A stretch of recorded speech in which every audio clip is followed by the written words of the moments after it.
தவறு செய்தான் அதை தெரிந்து செய்தான் அவன் தேவன் என்றாலும் விடமாட்டேன். உடல் உழைக்க சொல்வேன் அதில் பிழைக்க சொல்வேன் அவர் உரிமை பொருள்களை தொடமாட்டேன். முன்பு ஏசு வந்தார் பின்பு காந்தி வந்தார் இந்த மானிடர் திருந்திட பிறந்தார்.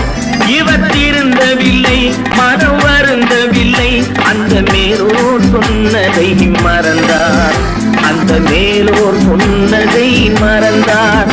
நான் ஆணையிட்டால் அது நடந்து விட்டால் இங்கு ஏழைகள் வேதனை படமாட்டார். உயிர் உள்ளவரை ஒரு துன்பமில்லை அவர் கண்ணீர் கடலிலே விழமாட்டார். அவர் கண்ணீர் கடலிலே விழமாட்டார்.